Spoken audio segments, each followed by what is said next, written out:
Hey, I'm Spenser. And I'm Britain. Since 2011, Buckethead has released 317 albums in his Pikes series, and we're gonna listen to them 3 at a time. This is Getting Head.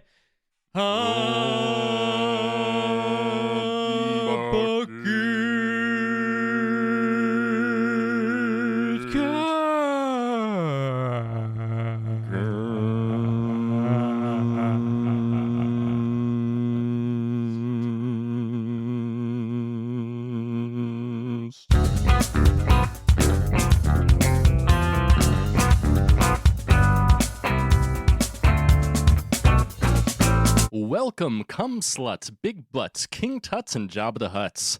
Dog mutts, fat guts, and dudes with really hairy nuts. Producers of the chip brand Utz. Klutzes, cunces, nutty professor to the clumpses. Humpty Dumpses, and cocaine bumpses. Lumpy Dumpses, and those with the mumpses. Voters for Biden and voters for Trumpses. Voters for Obama. Voters for Osama. Bin Laden downtrodden and fodder for your mama. Recorded live, jump and jive. It's gonna be a blast, cause it's episode 95 of Gettin' Head. A Bucketcast!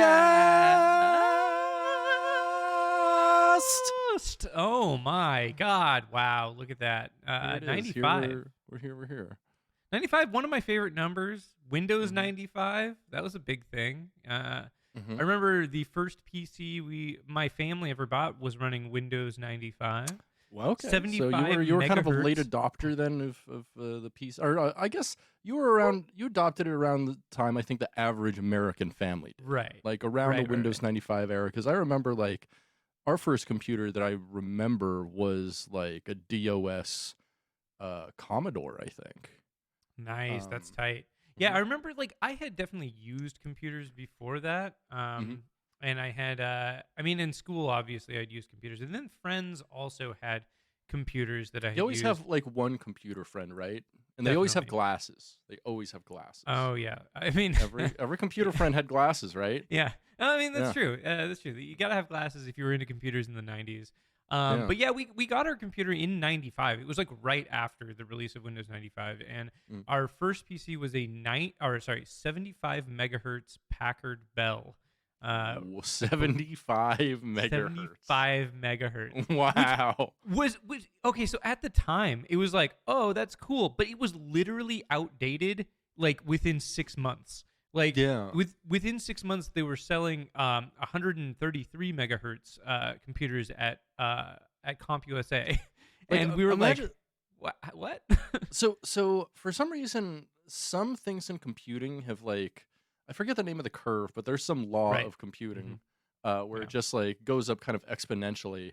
And I feel like in the last few years, especially because like chip shortages and stuff like that, it's really like kind of flatlined a little bit. I mean, there's plans to do like next level stuff soon, but like, I don't know. It's been kind of weird because I remember in the 90s, like literally year to year, the memory available for the same price would like double straight up. Yeah, 100%. And things like really like stuff has gotten faster, but computing power has kind of plateaued in the sense that like you don't need more than what we're currently doing. Outside of specific uses like gaming, video editing, development work, things like that, right? Yeah, for the most part, like the hardware has outpaced the software. But there are, like, as you mentioned, like very specific, like especially multimedia stuff where you could use it. I mean, you could definitely always use you can more make use of headroom. that power. But like 100%. the average consumer since 2010 hasn't needed more than 8 gigs of RAM. Right, generally. exactly. Like that I don't see that fundamentally changing anytime soon. Well, no, I because, mean, not anymore. Like, if you use Google Chrome, you need at least 16 gigs. Like, there's no fucking way you're getting away with 8, man. That's like, true. come on. Let me tell you, I have many stories of talking to users of computers that are having issues running out of memory on computers that they are running a lot of tabs in Google Chrome. Yeah, like I switched to. I know you're an Opera stan. I myself, I'm on the Firefox team here. Mozilla makes a great product. Yeah, I like what they do. I get Opera's appeal, but there was like way too much stuff I needed to migrate over to Opera. I got it, played around with it. I'm like, nah. And also, like, the thing is, I will say this about Opera. On Mac, it is nowhere near the level that it's at on on Windows. Like, on Windows, it's incredible. It's the fastest browser I've ever used. It's absolutely insane. But on Mac, it is not the same. It's still good, but it's not what it is on Windows. So that is definitely understandable. What they're doing with Firefox now is really cool. I've always thought Firefox was cool. Okay, my only issue with Firefox, and this has been the same since maybe 2010 or so, when I switched over to Chromium, because I'm one of those dorks, the development branch of Google Chrome. My main issue is that just the UI is too big, and I can't make it smaller. Like, I just want the most minimalist UI possible. Like, I don't want to see anything other than an address bar and back and forward buttons. Yeah, that's all I want to see. Yeah, so they do have, like, I wish you could condense everything into the application menu at the top right, because they do have an application menu there, but for some reason there's stuff that just, like, you know, they always have the download bar, they have the pocket, the library history, and, like, show sidebars, and I have mine pretty well condensed, but yeah, there is just... I honestly wish it was like, you know, like you could make it like hide, and like when you put your mouse up there, it shows. Sure, like the dock in Mac OS, right? Yeah, like exactly. Yeah, exactly. Like the dock in Mac OS. Yeah. That would be perfect. That would work nice. And then if they could do that with tabs too, that would be awesome. Right. Yeah, that's one of the things I like the most about the Opera interface on Windows specifically. Is it is incredibly minimalist. It literally just shows you address bar, back and forward buttons, and a little like tiny button that you can toggle to like open the download menu. That is it. It is so minimalist, and I just love that. Nice. I'm a sucker for it. I love a minimalist UI. All right, now that we've put our entire audience to sleep talking about web browsers, what's going on with you, Spenser? Oh, you know, it's been a week. It's been a hell of a week. I've been just staving off depression by posting through the pain, and that's how you do it. That's how you do it. What else can you do in 2022? Through the fire and the flames, posting through the pain. That's the Dragon Force song, right? Yeah, I'm pretty sure they say that in the Dragon Force song. Yeah. No, Herman Li posts a lot. He's a fucking poster. He's a poster. Yeah, he's a streamer too. He do be streaming. He do be posting. Yeah, he's one of those guys. He out there. Yeah. To actually touch on the Bucket fact from last week, the news about Buckethead's stolen guitar. Or guitars, Herman Li on his stream actually like spent a good time like talking about it and like interesting, you know, telling people like if they're in the area, like, and gave them like a bunch of images, like this is what to look out for, screenshot these, and like he actually like stepped up and like was super helpful, and you know, kudos to Herman Li for that. Totally, people give that guy a lot of shit online, like, which I don't really get. He's a good guitar player. He's not like, and he seems incredible. Fine. Yeah, like. I don't know. Yeah. He seems like he's more of a person. studio guitarist. Like live, he doesn't seem quite as good, but like, I mean, his stuff in the studio sounds really cool. And and there's like I think he plays maybe a little above his ability, but that's cool. But there's like plenty of videos of him like playing the shit. Like he can do it. Exactly. He can clearly do it. So it's like he can definitely do it. It's just like I think he plays a little bit above his live ability, you know, which is fine. I mean, I honestly probably do that on recording too. So I mean, I definitely do. I mean, that's the advantage though of modern recording. Like you can make cool stuff. And like the thing is, I think with art and anything, especially like if you're trying to do like audio art, like dude, use all the tools available to you. Make what you want to make. Like there's nothing wrong with that. The only problem is if you do that, like it's I think a good idea to try to be able to figure out how to do it basically live. You know, even if it's with sampling or whatever, because it's always like a big bummer. Like a bunch of people now are like complaining about 96 Bitter Beings, the band that is like an offshoot of CKY. Like they're doing stuff that's like super heavily studio edited and like live. Apparently, they sound nothing. Hold on. Is Brandon Margera in this band? No. It's the front man from CKY and not. Oh my God! What? Yeah, that's interesting. Let's go, Brandon Margera. Yeah, exactly.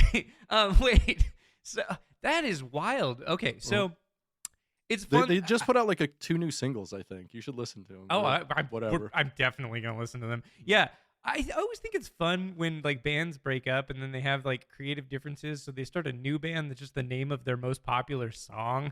I honestly love that. That's like it's a great it's one of my favorite things. Or the name of their most popular album or something like that, or like a reference everybody gets. Like, oh my god, yeah, it'd be so awesome to have like fucking. Like a Europe offshoot that's called the Final Countdown. Oh yeah, you know, or like a Right Said Fred offshoot called Too Sexy. You know? Like Geoff Tate presents Operation Mindcrime. He did that. He did that. I know. That's the joke. That's not the joke. Hell yeah. Oh man. Dude, okay. So often I will just be like doing a chore at my house or like working or like in between texting somebody back or whatever, and just out of nowhere my brain is just like Operation Mindcrime. Like I don't know why. It honestly rules. Have you seen the Catatonic Youth supercut of like the Geoff Tate documentary? It's so fucking good. No, that full video is worth watching. I haven't watched the full video, but he talks about what's the name of his wine brand. It's funniest thing. It's like Twisted Cyclone or some shit. It's like it sounds like the worst metal song of all time. Yeah, totally. So it's okay. I just looked at the name of it. Is it funnier than I thought? What is it? It's better than we thought. Geoff Tate's wine company is called Insania. It sounds like a fucking roller coaster. And then the logo for the wine is like a fleur de lis, but it has like spikes on the end. Oh, I love it. Dumb. Insania.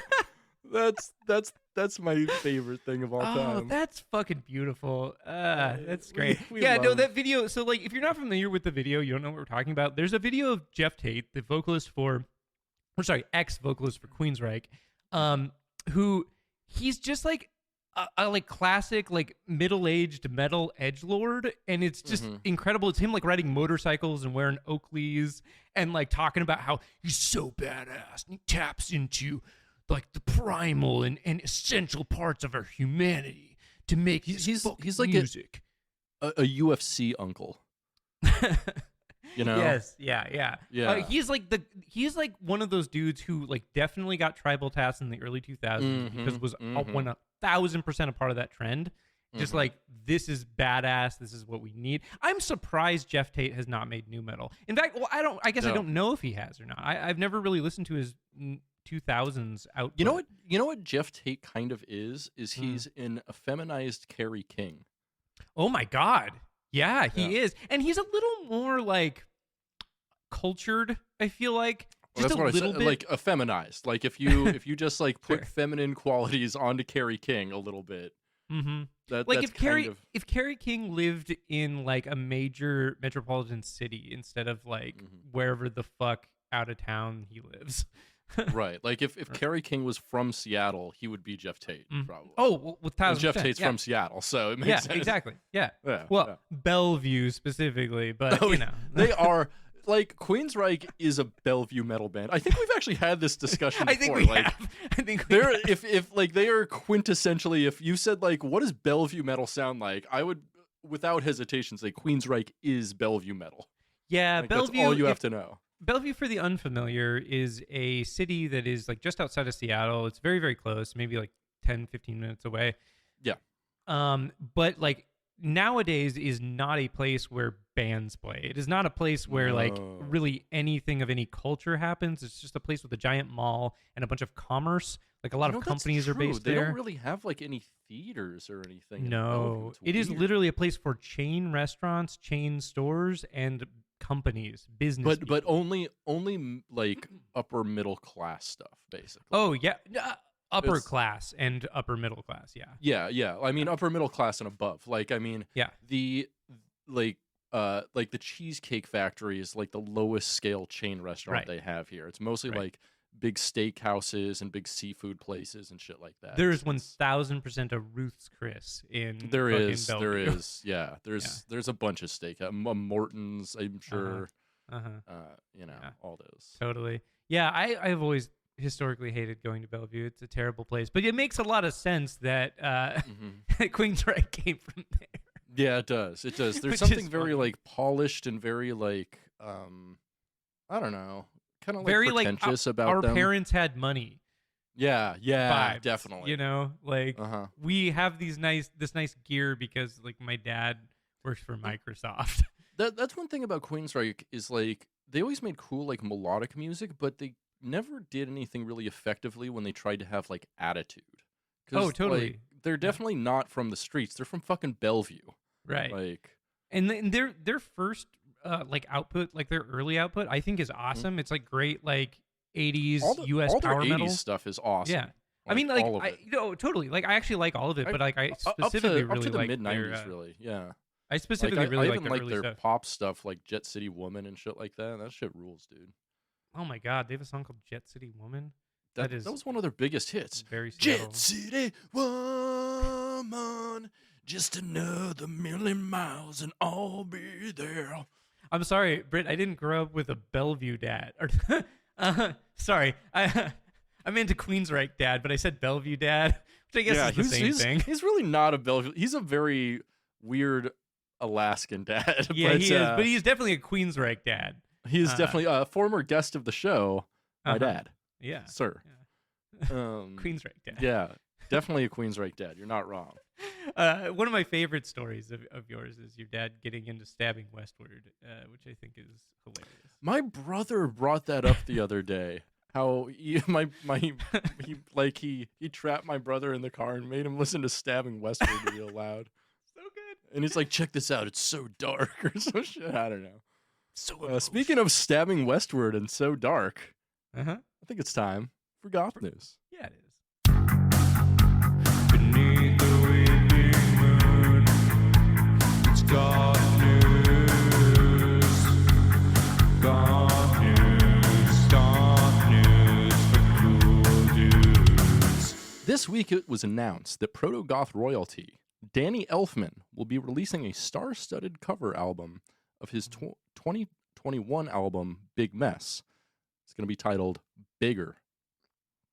A single was released this week, a cover of the song Native Intelligence, with production by Nine Inch Nails' Trent Reznor and vocals by Ghostmane, former employer of beloved Bucketcast guest Mark Bronzino.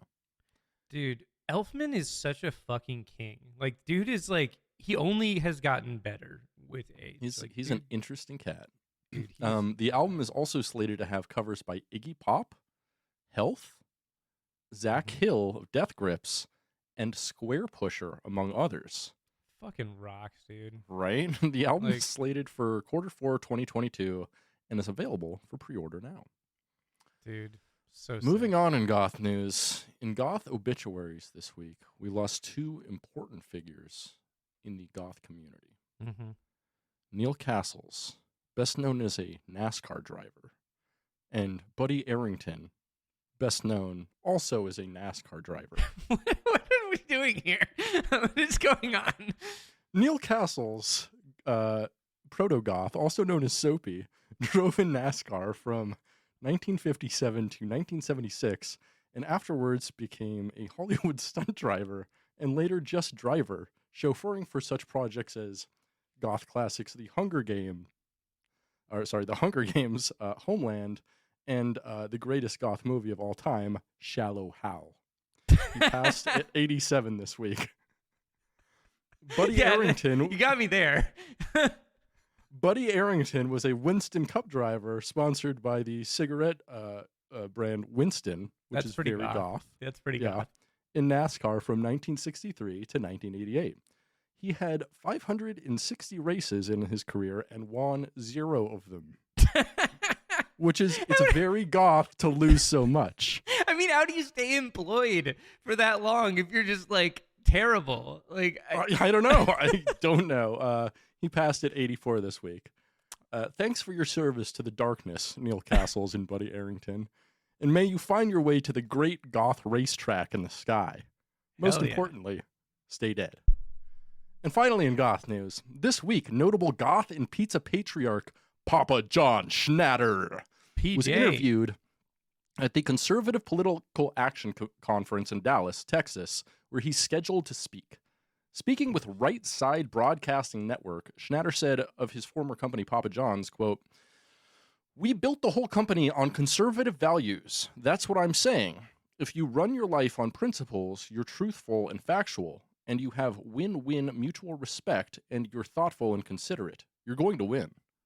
Schnatter went on to say truth and in God and truth in unity were key factors that helped his former company become the 5th biggest pizza chain in the United States.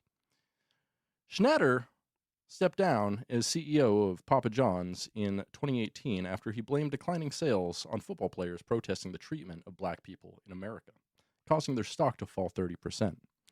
He then used the N-word during a conference call. Goth news from cool dudes.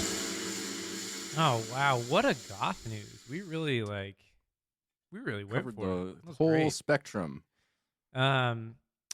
So the newest film in the Predator franchise, Prey, was released yesterday as of this recording. This is August 6th, 2022. You know, not only is it the prequel to Predator, but it's what I do before I go to bed every night. Oh, good. It's what I do before I go to bread every night. Yeah, that's you just eat a piece of bread and then sleep. You gotta pray before your bread. or do you just sleep on a big loaf of bread and you call it going to bread? Dude, I want a sheet that's just a big piece of toast. That sounds great. That'd be cool. And then you could like be a sandwich. You could be a sandwich man. Yeah. Oh, well, only if you had like another piece of toast as a blanket to go on top of you, or else you're an open-faced sandwich, which is. But still a sandwich. An open-faced sandwich is still a sandwich. It has. But it's also pizza. You know, True. Pizza's an open-faced sandwich. I don't know. Well, pizza is an open-faced panini, I think, or like some kind of like hot sandwich, right? I think panini has to be pressed on both sides, I think doesn't you're it? right. It has to be pressed. I think it does. Okay. All right. Okay.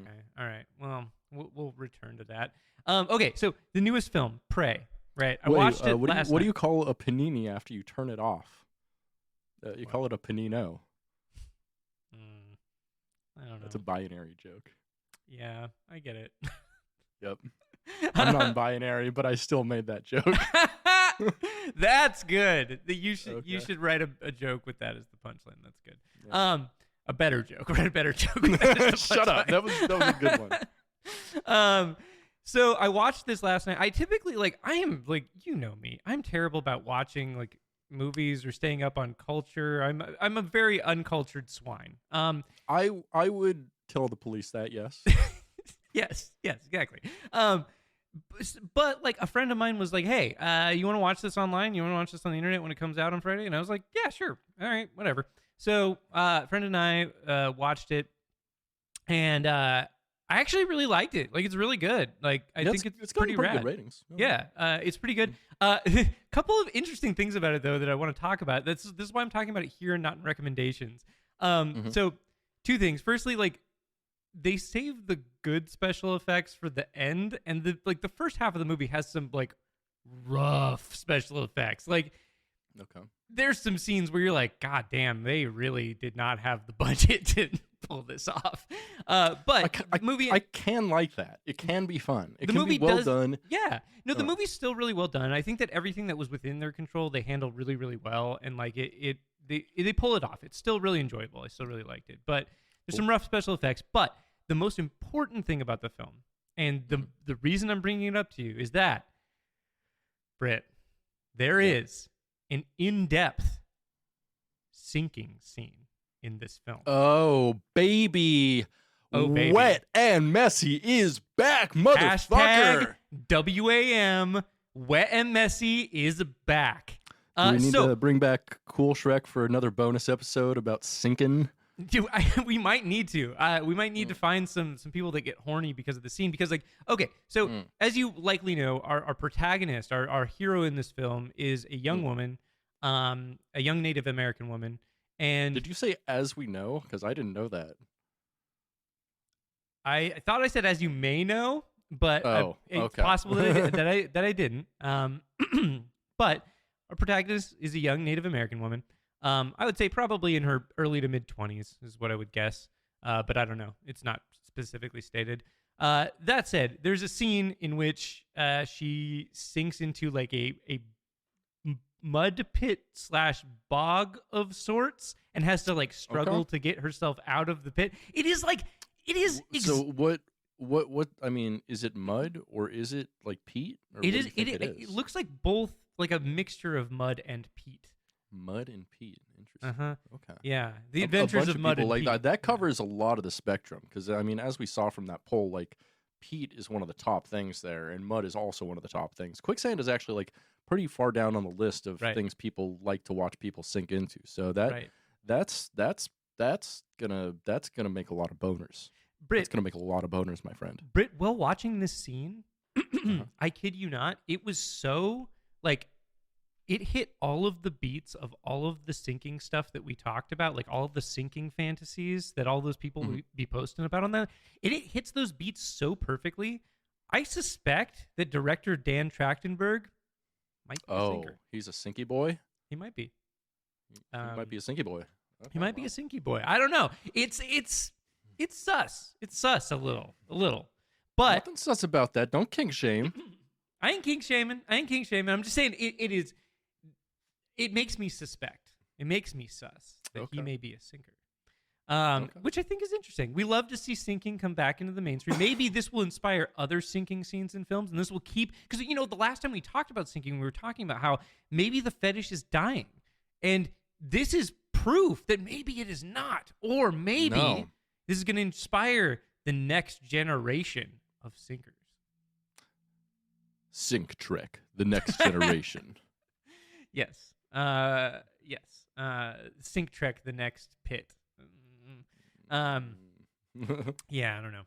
Do you think the sinkers would be into like a large like plexiglass like box where they could watch someone like struggling around in it? 100%. Of course they would. A fucking like a fucking sinking aquarium. Yes. I mean, it'd be very difficult though, because I mean, it's not like really opaque or anything. So the person would have to be struggling directly against the plastic box the entire time, really. Yeah. Well, I think people would be into that. The folks, the friends out there. The friends. Yeah. Our friends. What friend do you have that you would be like least surprised if you found out they were really into sinking? You. And why is it Monty? It's you. Oh, there you go. Like, I wouldn't be surprised if I found out you were into anything. Like, you could literally tell me anything. I'd be like, okay, yeah, sure. Like I remember, okay, we're going to get a little real here for a second. I remember when you started talking to me about, like, when you basically, like, kind of came out of the closet a little bit to me. Like, I remember when you started talking to me about that stuff. And I remember you being, like, kind of, like, uncomfortable a little bit. Maybe not uncomfortable, but, like, a little bit nervous about it. No.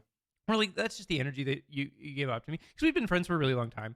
And none of that was remotely surprising to me. Like, I just remember being like, yeah, okay, sure. That's whatever. Like, yeah, that makes sense. Like, I'm weird. It might as well extend to my sexuality. Like, why not? Not like I would, but not like I would be weirded out by anybody, But, like, you in particular was just not a surprise at all.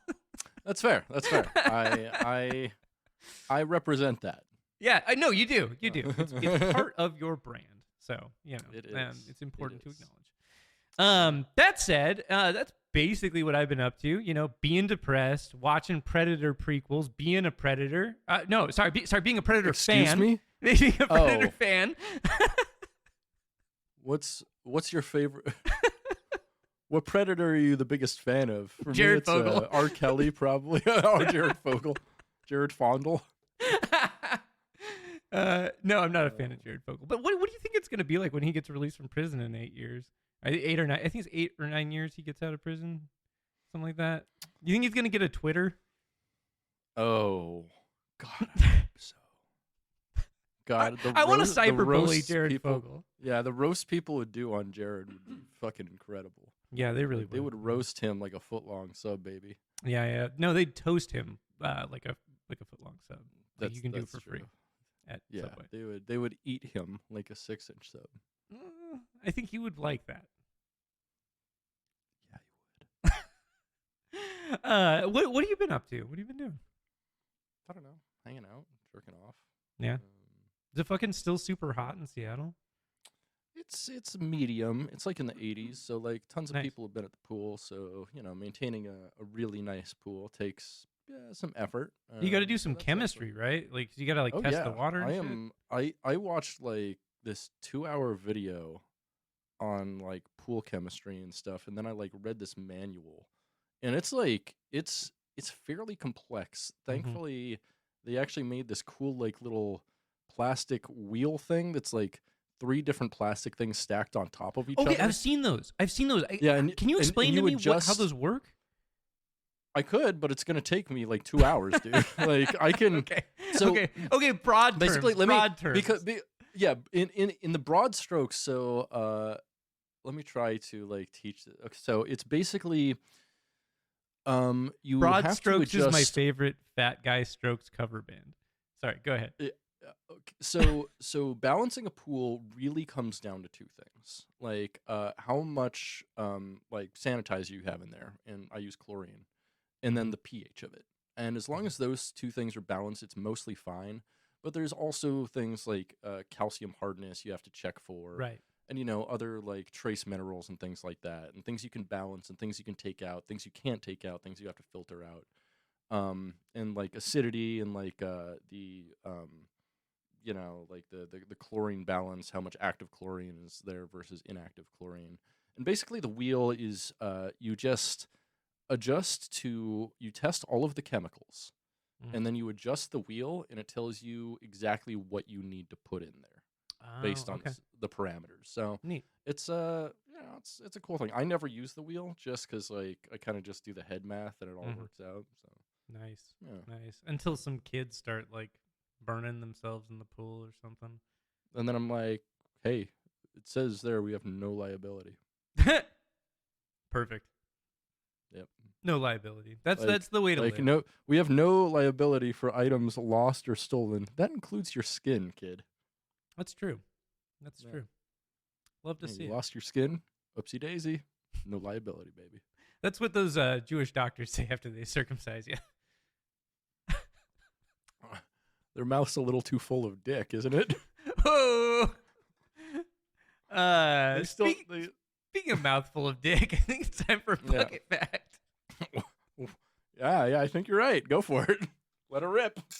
Bucket fact, bucket fact, bucket fact, bucket fact, bucket fact, bucket fact, bucket fact, bucket fact. Today, we're going to report a nice, hopeful bucket fact. Yeah. Since it's pretty rare we do anything like that. We need it. As reported last week, Buckethead had at least 10 of his favorite guitars, or as he says, the most important guitars in life. Guitars of life. Stolen Guitars of life. of life, yes. Stolen out of storage in Arizona sometime last month. The Buckethead community came together to help locate the guitars and get them back to Buckethead in a way I can sincerely say would not have happened in any other music community. Mm-hmm. At least one of the guitars has been recovered, and we know that because Buckethead updated one of his websites that he never updates, bucketheadpikes.com. Right. The site is famous for carrying the back injury message from back in 2011, and most people assumed Buckethead either forgot the password or left the site derelict. But this week it was updated for the first time in years with a picture, a handwritten letter, and a brief message from Buckethead. The picture is of a Buckethead concert with a young boy in the front row circled in Sharpie. The handwritten letter reads the following. Buckethead. Thank you so much for inspiring me to play guitar for the past 15 years. I'm glad I could help you get your guitar back. This picture is from 2008 at the Rialto Theater in Tucson, Arizona, where you used the guitar. The picture also shows me in the crowd. You gave me an R2-D2 toy that you put up to your pickups. I still have it, and it is one of my fondest memories. Hopefully, you can come back to Tucson to play more shows. I'd be honored to meet you. If there's anything else you need, let me know. Taylor Belmare. Hell yeah.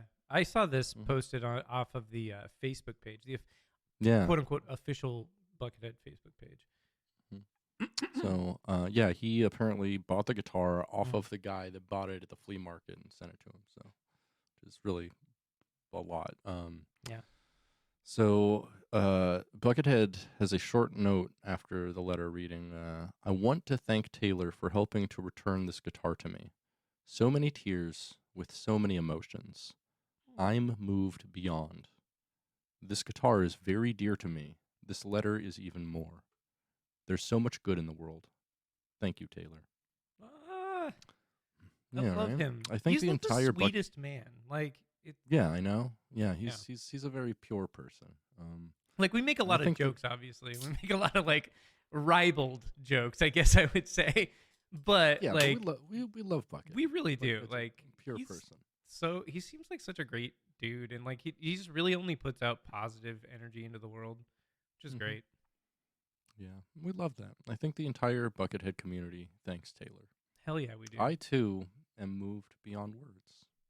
So thanks, Taylor. Yeah, you are a really special bucket bot. Bucket Facts. Hey, hey, hey, hey. We listened to 3 motherfucking Pikes.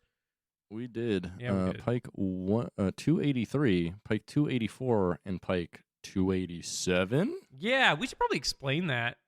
We should definitely explain that. So, Pike 283, 284, both released in 2020. There was also one more Pike announced for 2020 that was never released. Pike 285, the Stone of Folly. And then there was a Pike that was announced several months later in 2021, January of 2021, I believe. What was the title of that one? I don't have it here. Nautical Twilight. Yeah, sorry. There it is. Yeah, Nautical Twilight. But neither has ever been released. No one knows the deal with it. Buckethead has never given any updates about it. But there were two, kind of brief teasers for the album. Also, there was a pre-order available at some point, or there possibly was, still available? And actually, there was yeah. pre-orders available for all of the unreleased albums he has, all 5 of them. People ordered them, and they have never came. Some people just, canceled it and got their money refunded. Some people still have active orders of all of these albums. Now here we are edging on these unreleased albums, and they're never going to come. Yeah, 285 was available for pre-order almost 2 years ago now. Almost 2 full years ago now. Crazy. Which is kind of like, come on, man. Get it together. He's released so many albums since then. Yeah, I don't know. I would love to know more. He's about released what 30 the heck Pikes is since going then. on. Yeah. So that said, we have to skip those because we can't. This is the first time we've skipped any in the history of this podcast, which has been going on, I think, for almost 2 years now. Yeah. So we started recording it almost exactly 2 years ago. Yeah. Right. Pretty weird. It feels weird, but it's okay. It's a weird beard. We're gonna do it. But yeah, let's jump into the first Pike we listened to here, Pike 284. Under a Distant Plane. Oh yeah, it is. Released on September 10th, 2020, 174 days after Toys R Us tantrums. Oh yeah. Yeah. And the day before the 9th anniversary of the 19th anniversary. I was going to say the 9th anniversary of the 10th anniversary of September 11th. No. The release of Nickelback's Silver Side Up. I don't know what you're talking about. 9/11. Oh, that's true. That's very true. September 10th is also the birthday of one of my childhood friends. And I always remembered what his birthday was because we were still friends when 9/11 happened. And I went to his birthday party or whatever. I don't think I went to it that year. I think I went to it the year before. But then 9/11 happened and I was like, oh man, well, I'm never going to forget his birthday. And I still haven't. So never forget. Never forget. His birthday. Yeah. Cool. Happy birthday, Steve. Yeah, so this one is kind of a long pike. Clocks in at 3:11:1, so 31 minutes and 11 seconds. That was the strangest way to say that. 3:11:1. I'll allow it. 3:11. Yeah. It's a 3:11 reference. We love 3:11. Yeah, this one is split into 6 tracks. 2 of them live tracks of previously released songs, and the other 4 original songs. Mm-hmm. So, yeah. This it was all right. I don't right. love. This was actually a pretty good pike. I liked the pike up until the live tracks. Live tracks. I was like, come on. I liked the last live track because that one's from a recent pike, and I like that song a lot. It was all right. It's just like I've already heard that song, right. and I think it's better on recording too. I think it is too, but also like hearing him play those guitar parts like in a live setting was cool. Like he was like really shredding in that song. Oh, he was like, shredding it was on the last one. It was neat, right? But it was like more of a novelty than something that I feel like had a lot of like purpose here on this album. Maybe so, but like this came out in 2020. Like maybe he was like missing playing live or just like feeling weird about the state of the world and how we couldn't have concerts. Maybe that's why he chose to include live songs on these pikes. It's hard to say. I suppose. I mean, regardless of his motive, like I don't love the live material on his bikes. Not gonna lie. Yeah, I don't. I'd rather have just new, original, cool, interesting bucket songs. Yeah, but that's me. And also, like track 5, "Ghosts of Broken Eggs" live. Just not my favorite. It's like a blues song. It's like that one is. I took the same note. It was man, boring. This song like is, I'm like no. Though the actual pike here, so the content on the pike here is interesting because like the first 2 songs are like kind of like meandering, kind of like slow pace, like atmospheric, kind of post rock sort of stuff. Or post-metal sort of stuff. Yeah, like it's melodic rock with a lot of synths. There's a lot of synths in here, and the production's actually really good. I really like the production on this album up until the live stuff. I feel like the third song though is like the coolest part of this whole album. Like the third and fourth song are awesome. So the third song is like new metal, basically. It's kind of it's like almost like techie new metal. But it's like really cool. It's like a mix, and he's doing like clean guitar stuff, and he's also doing like weird riffing, and like it's definitely. You're describing new metal, Spenser. That's true. That's true. It's definitely it's really chuggy and rhythmic most of the time. It's really groovy. It's different than everything else on this album. Sure, yeah, totally. I really liked that one. I actually preferred the track after that though, The Miner's Lamp. It was like one of those cool frenetic songs that just does riff after riff after riff, and like everything's a different genre. Totally. That one was cool as hell. Didn't go on long enough. Yeah.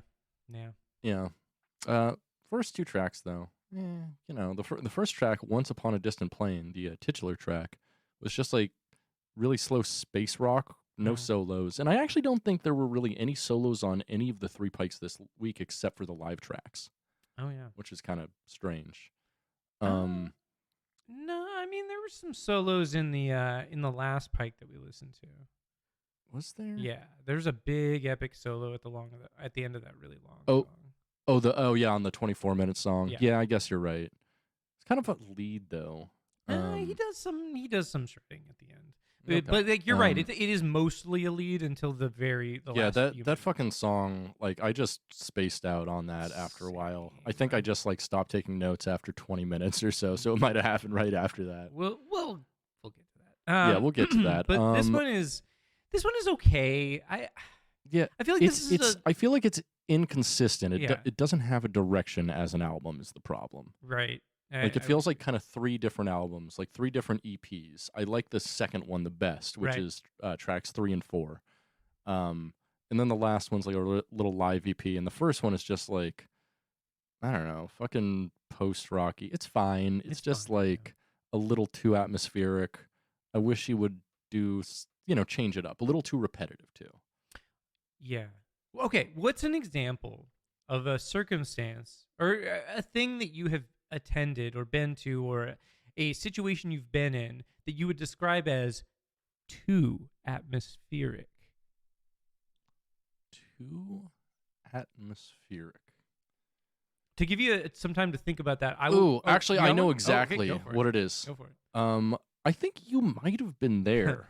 It was when when I think Corrupture is a band. There was one of us that wasn't there. I think though we climbed up a mountain in Alaska. Oh yeah. And then when we got to the top, there was like we got caught in a cloud. Yeah, I was and there. We couldn't tell which direction was up or down the mountain. Mm-hmm. That was too atmospheric. Right. Yeah. That was kind of scary because we're like, Mountain. what direction are we even going? Like we couldn't figure out what was up or down the mountain because there were some like valleys at the top of the mountain, and so we were like, what are we going the right way back? Right. And it was very confusing, a little scary, too atmospheric. Yes. You are correct. Yeah. You are correct. Yeah. That was Bear Mountain, outside of Eagle River.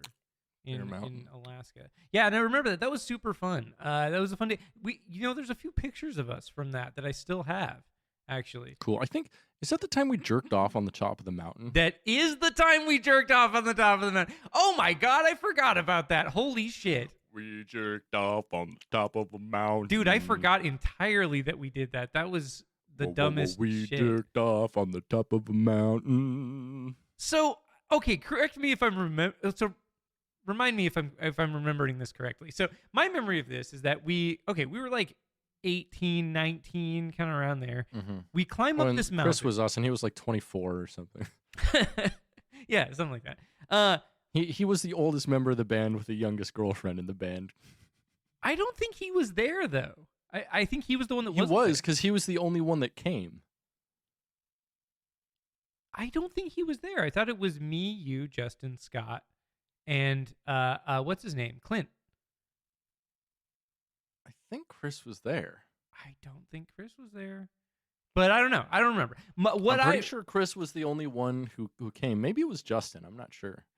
So I couldn't come jerking off on the top of a mountain. But, okay, well you're spoiling it. So what sorry. What I remember is that like we climbed to the top of this mountain. It's all epic. We're like looking at the view and it's rad. And then the cloud comes in. We can't see anything.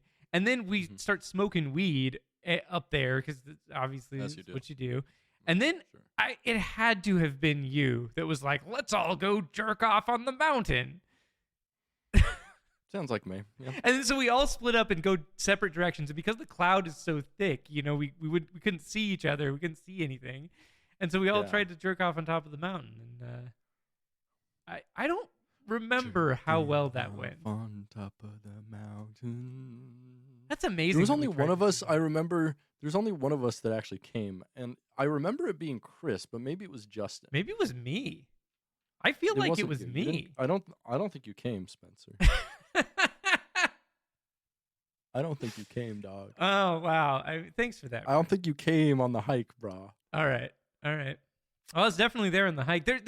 So that was during the period of your life in which you were wearing a fedora a lot, and there's a picture of you and I like sitting in this like cave, like halfway up the mountain, and I'm wearing your fedora for some reason. That's pretty cool. Yeah, I don't know. That's all I remember about that. Oh, and also that you were wearing slacks. I remember that as well, and it was like cool. Raining, and your slacks got like totally fucking destroyed. Hell yeah, we love that. Yeah. Speaking of wet slacks, Pike 284, Through the Looking Garden. Oh, yeah. Released on November 28th, 2020, 79 days after Once Upon a Distant Plain. The good old 79 when one of you is too tall. This one is 1 30-minute and 24-second track. Yes, it is. Uh-huh. I like the production on this a lot. It sounds really like epic, and it's really full. Mm-hmm. Yeah. Wait, did you say 34 minutes? No, 30 minutes and 24 seconds. Yeah. No, that's what I thought. Okay. Yeah. No, the production on it's really good. The song definitely like goes a lot of places, but those places are all very similar. Dynamic. They're similar. Yeah, they're all kind of the same tempo. It goes like from like melodic epic alt metal to like soft parts. Mm-hmm. But it's all, I don't know, it all it's not diverse enough for me, to be honest. For like a 30-minute song, it kind of drags. There is repetition, definitely. I didn't necessarily felt like it dragged. I just felt like it was difficult to focus on. It felt very backgroundy to me. Yeah, very background. Which isn't necessarily a knock against it. Like it definitely like takes a certain level of like skill and thought to create music that can sit comfortably in the background and not like be so in your face that it like demands your attention. That being said, like I like those sorts of Pikes more. So listening to this one, it was difficult for me to focus on. Like it's very like the tonality is all really similar. Like the tempo is all really similar, and it just kind of goes and goes and goes and ends. I don't know. Yeah. It is solid. It is solid as heck, but it is not that interesting.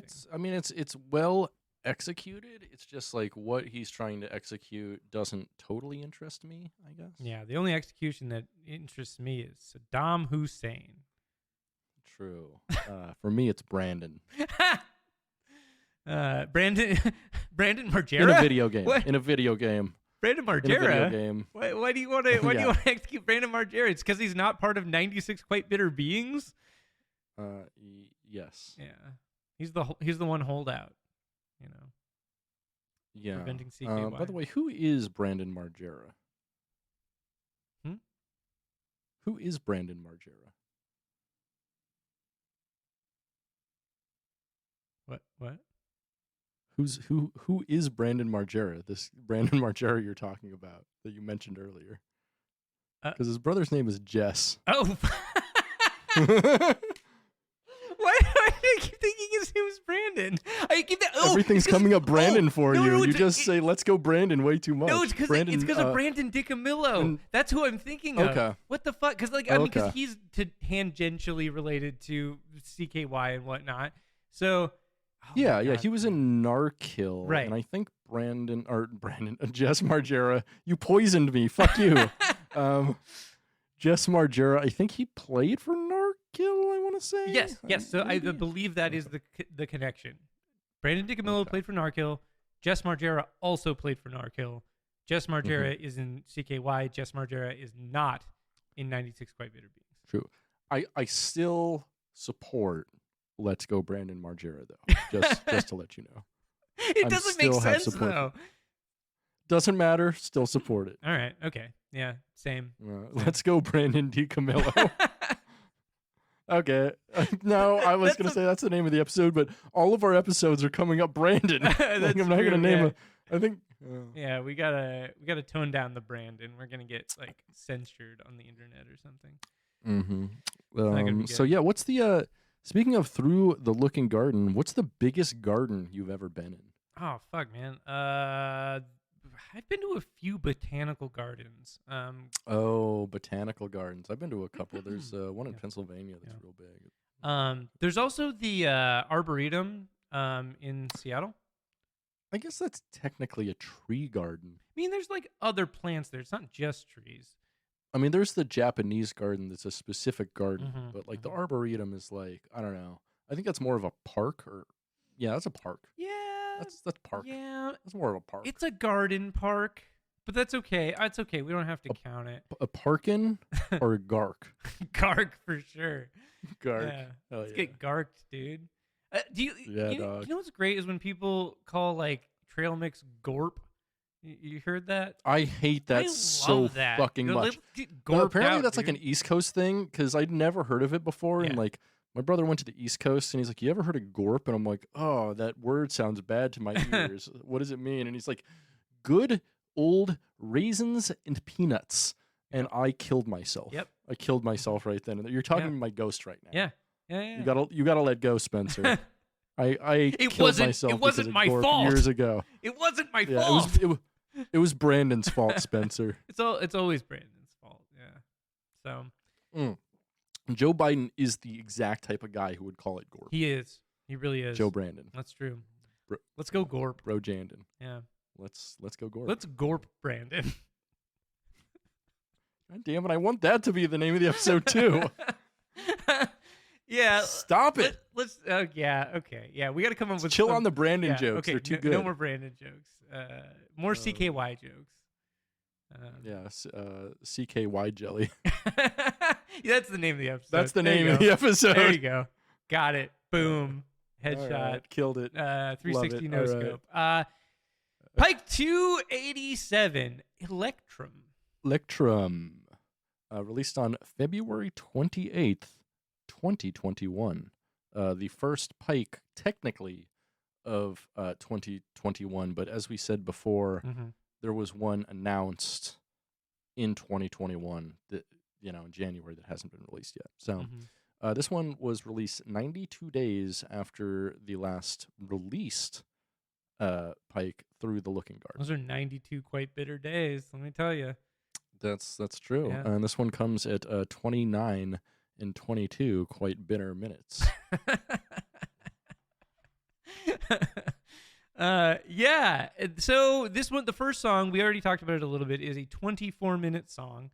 24-minute song, and maybe too long. It's not bad. It is not bad, but it is okay. And the mix is decent. You know what? You know what actually stood out to me in this song? This is one of the first times in Buckethead's music when the programmed China cymbal has not sounded like absolute motherfucking dog shit.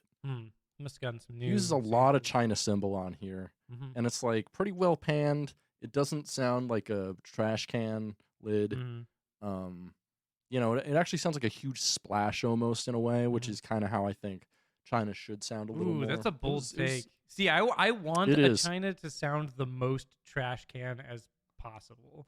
I love that. But sound. You're also on record liking the drum mix on Saint Anger. I do. So I don't know if I can trust like you. the drum mix on Saint Anger. I don't trust you. You have lost my trust, Spencer. I don't. That's fair. We can't have this conversation in good faith anymore. Okay. The drum mix on Saint Anger, it's like a fucking porno grind band drum mix, which is why I like it. It sounds fucking terrible, but it sounds terrible in a really expensive way, which is amazing to me. It's amazing. It's like it would work if like everything else was like 4 decibels louder. Everything else in the mix. Or if it was just like, I don't know, 4 decibels down in the mix. It's just like it overpowers everything all the time except in the slow parts, which makes the music like way too dynamic. Yes. Like and frantic. It's like it's grating to hear them go back and forth between the slow parts and the fucking heavy shit. Yeah, so here's my hot takes on Saint Anger. Yes, my hot takes on Saint Anger. Everyone has a hot take. Hot takes on Saint Anger. Firstly, there are some cool ass riffs on that album. Some cool ass parts, honestly. But every song is too long by a third. If they cut every song by a third, had someone else do vocals, turned up the guitars and the bass, it could actually be a cool album. But the vocals are terrible. The song structures are way too long and terrible. The bass parts suck. Yeah.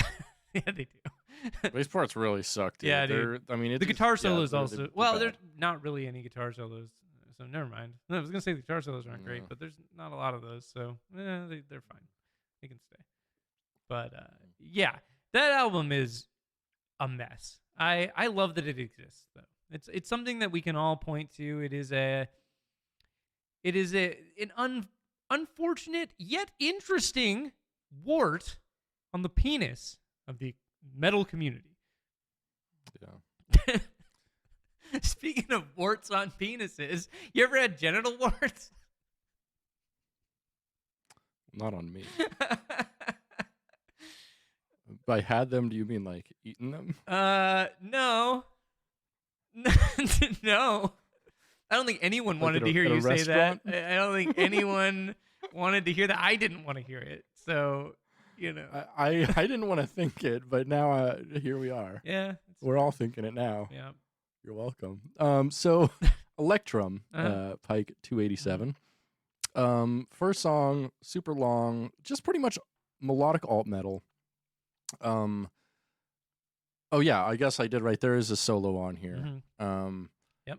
But it's not. It's like near the end. There's not enough of it. It's just not diverse enough for 24 minutes long. It's not dynamic enough. it's like Pike fine. 284. You know, it's one of those ones that just falls so much into the background while I'm listening to it because I've heard so many things that are so much like it.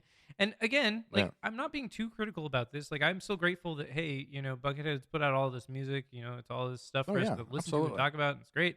But like it is definitely like background music, and it's hard to focus on. And I mean, but so the last 5 minutes of the album are great. Though. Yeah, I completely agree. The last two tracks are like way more interesting, and they're different. Like especially the last track. Like I really liked the last track. It's much more metal, and it's got like it kind is of like metal, and he has. Yeah, I was just gonna say it's got like kind of like a gallopy kind of like metal vibe to it, which is like fun and a little different, especially compared to everything we listened to for these 3 Pikes. You know. Yeah, the last 2 songs have a lot of like really cool, clean riffs. Yeah, they do. And so they're like really like soft metal in a way. He does a lot of cool like string skipping and riffing and shit. Really short, sweet songs. Yeah, like where I think Buckethead kind of shines a lot of the time. Definitely. So it's a good Pike. Not a great Pike. Maybe just a little bit better than average. Because Electrum is just like too long. You know, gonna be honest, too long. Too long. Just like, you know, Through the Looking Garden. Too long of a song. Okay, so... Gotta fit more songs on there. The word Electrum, it's making me think of another word that I can't put my finger on, and it has something to... Plectrum? Spectrum? It's something that goes in your butt. You got... An electrostimulator? No. You gotta know this. Maybe I'm just thinking of rectum, actually. Probably. Yeah. Oh, well. This probably means electric rectum, right? Yeah. Oh, is it plectrum? No. Plectrum's like a big guitar pick. That's like a big, thick guitar pick. Plectrum. Picks for anal. Rectal bleeding. Blood in stool. Handsome guy picks up. Latin honey for anal sex. Cricket behavior and neurobiology. God, Google is a wide world. Yeah, you gotta go to Bing, man, if you want the real greasy results. Like, oh, I don't. Have you ever done erotic electrostimulation? No. Bummer. I was seeing somebody who was interested in doing that for a while, and we had like talked about it. She like showed me this like thing she wanted to get to like do that. And I was like, yeah, that seems cool. But like the thing that she wanted to get was like really expensive. It was like this like wand thing that like generates like different electrical signals, and you can like do stuff with it. And I was like, that seems cool. I didn't have nearly as much disposable income at that time, or else like I probably would have bought it.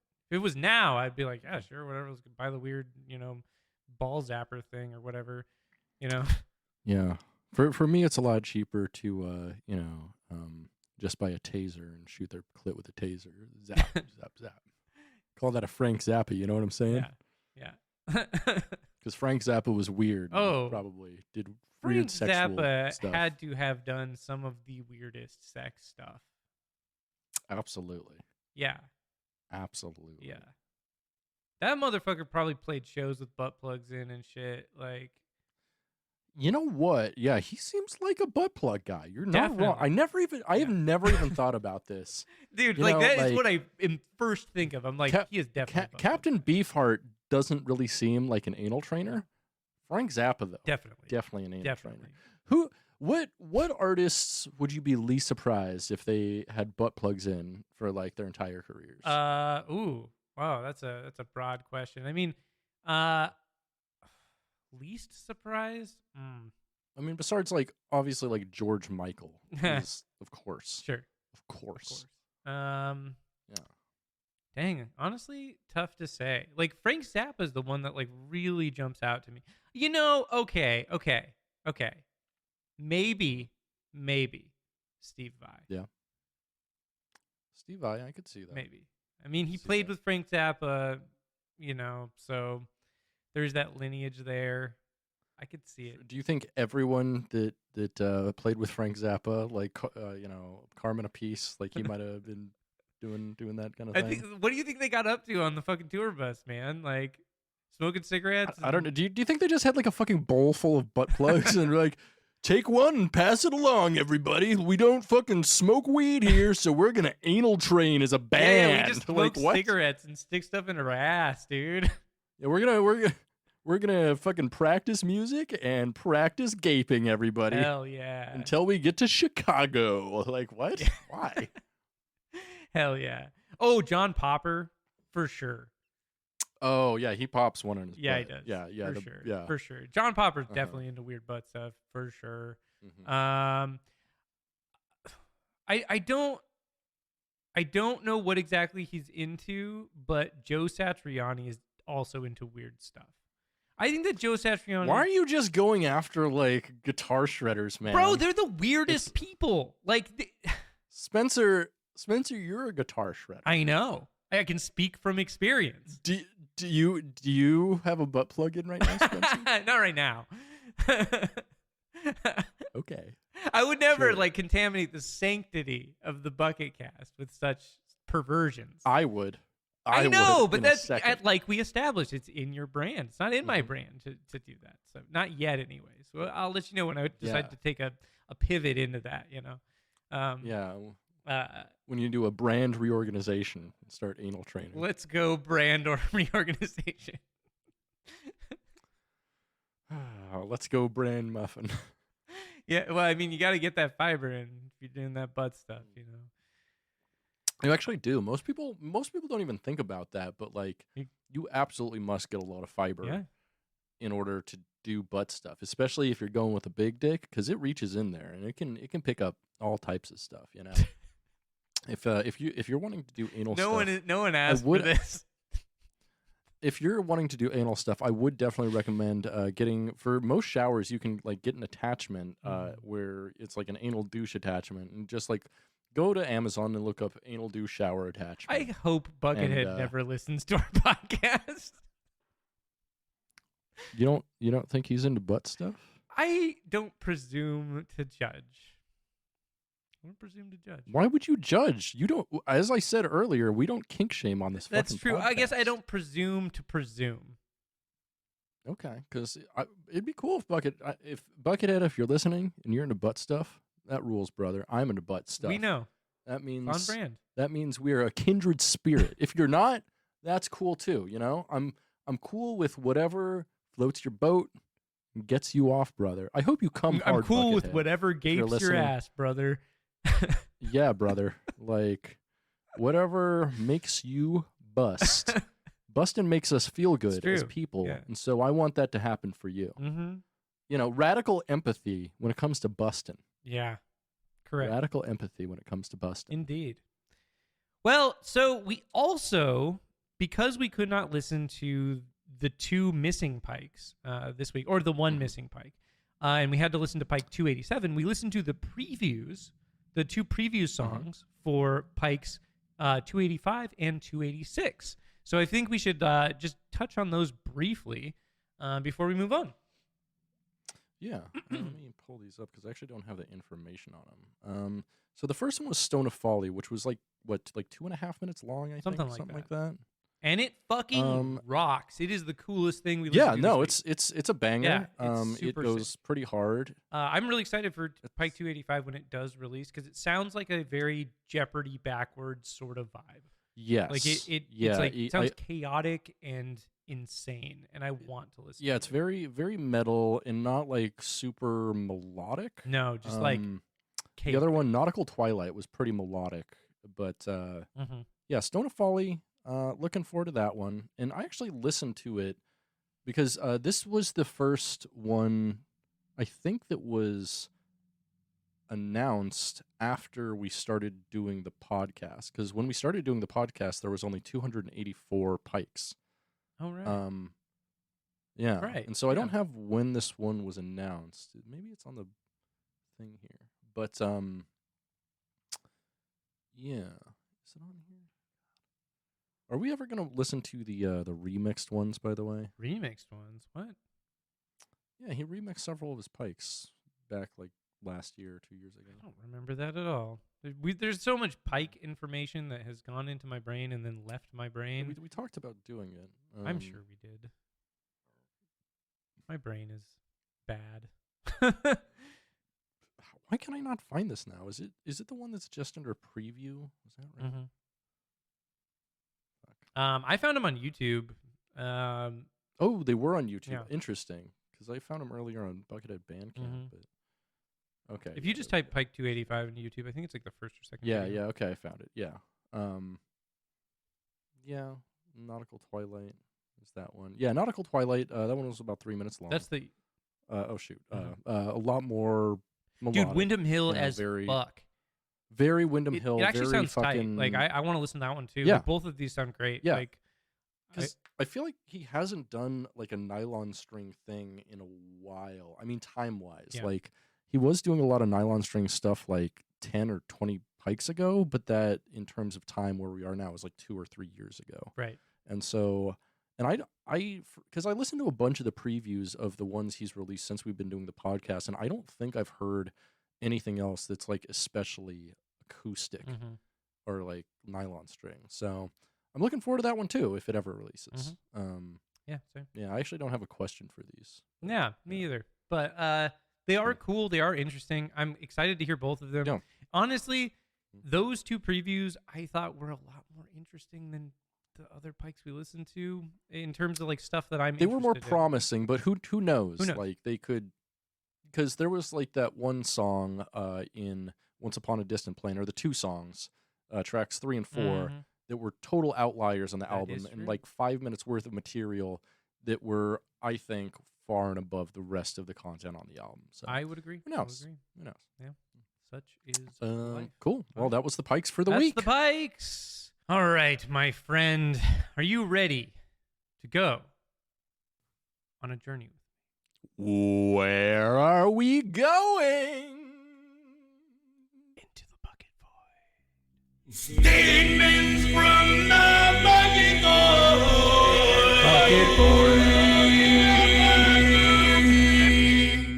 Oh my God. Oh my God. Wow. We're here. We're here. This is part of the show here. where we look at Here. YouTube comments and laugh about them. Yeah, I don't know. That's Do we Oh. laugh? Maybe you laugh, Spencer. I laugh a I lot. don't think it's very funny though. and that's fair. So let's kick things off. Let's get it going. YouTube user Hollis Williams says 1 year ago edited. This song is a lifesaver. I put it on when my office colleague is eating next to me to cover the noise. Classic album. Interesting. I wonder if he has that thing where he like has the aversion to noise, and especially like people eating. I dated someone with that. Dude, I can't fucking stand those people. It drives me nuts. It's like, dude, just get over it. It was come on. really difficult, and like Yeah. we like that ended up being kind of like a reason we broke up. Is like they couldn't stand like being there when I ate, and I'm like I ate a lot, and like I'm not doing like I'll try to like, and I like made effort like, and Yeah. I just closed my mouth and like chew with my mouth closed. And I make like one noise and like, oh, I can't do it. And I'm like, oh, God damn it. Dude, that's, man, I don't know. That's so It weird. sucks because that was some good pussy. Did that same person have problems with the sounds of you eating their pussy? Not at all. What? They were fine with that. It's Very the same convenient. sound, but like way more But you don't amplified. mind me eating your pussy. Curious liberal. Exactly. That's strange, man. Like I frequently hear on like podcasts where like the host will be like, yeah, every time we eat something, like people complain about it a bunch, and it's like, dude, I don't get that. Like that shit doesn't bother me at all. It's just like whatever. Like Like if you're bothered by the sounds people's mouths make, you should just don't listen to podcasts or fucking get over it. It's like, I'm sorry, you Yeah. have to you gotta you got to deal with deal. And I hate to like, shame people or I guess be a ableist, but like, it's a disability. But like, I mean, if you have a disability that makes it so you can't enjoy like a genre of something, maybe just don't gravitate towards that genre. Or Read a book instead. I don't know. or just like try to be more understanding, I guess, because I do see a lot of Yeah. those people like complaining about that stuff on the internet and being like kind of toxic about it, and like Mhm. it's like, dude, I don't know. It's a problem that a small subset of people experience it. Admittedly, they do experience it, so it is a legitimate thing, but it's valid. It's just like it doesn't give you the right to be a dick about it, you know? I know. Yeah. It's like fucking like, you know, it's going to Hawaii and complaining about the weather. It's like the weather in Hawaii. What the? I know. It's like going to Hawaii and complaining it's too hot. It's like you knew it was hot. Why are you gravitating towards Hawaii in the first place, bro? Like, you know, it's gonna be hot. It's gonna be warm. There's a response to this one that's pretty good. Marty Jacobson says, "Yeah, that pisses me off too. Go to the friggin' staff room." Fucking Janet, fucking microwaving your goddamn fish and bringing it back into the cubicle. Now everything smells like pussy, Janet. And I'm horny. I have to go into the fucking bathroom and jerk off my stupid little cock. It's fucking dumb. Or pretend like I lost a pen under the desk and see if I can get off in about 30 seconds before anybody comes in my cubicle and realizes what I'm doing. Oh my God. Speaking of coming in cubicles, I saw this Reddit thread a long time ago where it was like, I forget what the actual thread was about, but it was one of those Ask Reddit threads where it was like, what's the grossest thing you've seen at your work or something like that? And they were like, one of the comments was like, this longtime employee who had worked there for about 30 years was laid off or retired or something like that. This guy's name is Larry. And then after he left, they were like cleaning out his desk, or no, they were like taking his computer to like move to another station or something like that. And underneath his desk was just like 15 years of dried semen just everywhere underneath the desk. Like he was just jerking off and just blowing his load under the desk for years and years and years and years. And it was just like encrusted and foul, which is, what a legend. Boss makes $1, I make a dime. I blow my load all over the cubicle, all over the bottom of my desk. Yep, that's what we do. While people are around. Yep, because that's chill. On company time. Yeah, hell yeah. Brad says 1 year ago, I feel bad that more people don't appreciate Buckethead. I don't believe there's anyone alive more talented and active than Bucket. The reason why I highlighted this comment is because of the response to it, which is fucking unhinged. So all right. There's a response here about somebody who is extremely passionate about John Zorn. The Dark Chum won. We got a Zornhead. Gettin Zorner, massive Zorner. Let's get into the Zorn corner. The Dark Chum one says 1 year ago edited. That's Chum Li from Pawn Stars. Sure. You clearly have not heard of John Zorn. Buckethead himself has stated Zorn magnificent and inhuman output levels are his greatest inspiration for putting out so much music. Zorn probably released 3 new albums since I started this comment. And then, cool. So there's like more responses to this that we're not going to read. But this dude like goes on fucking a rant about John Zorn that's like really long. And like people are like, oh, Buckethead said that Zorn's an influence? Was that like, Bucket doesn't do many interviews. Can you like link us to that? And he's like, no, I can't find it. And they're like, so you made it up? And he's like, no, I didn't fucking make it up. John Zorn, blah, blah, blah. And it's like, it was like he obviously respects John Zorn, and like he has music released on John Zorn's label, and like Bill Laswell, and they perform together. Yeah, and so like that's fine, but I've never seen him talk about Zorn in an interview. Yeah, me either. Straight up. And like that's like, everybody was like really reasonable. They were like, oh yeah, I definitely believe that he has those musical connections and whatnot, but like I've never heard him talk about it. Can you link us? And he's like, no, and then got all like butthurt that people thought he was wrong. Cool. Who do you think is the most talented musician alive? Alive? Oh yeah, alive. Jeez. Fuck, I don't know. Talented musician or composer? Because they're different things. Talented musician. Musician. Fuck. That's a tough one, man. Maybe Al Di Meola? Maybe? DiCamillo is good. He's really I good. think there's definitely better musicians though. There's Probably. I mean, like I don't know. It's just like Bela. Yeah. Like I can say for like Bela Fleck is more talented than DiCamillo. Okay. Yeah, Like, I mean, sure. I mean, like, that's the thing. Like, it's such as like a subjective thing, and also like when you're talking about people that are like that tier of good, it's just like it becomes so like nuanced, you know?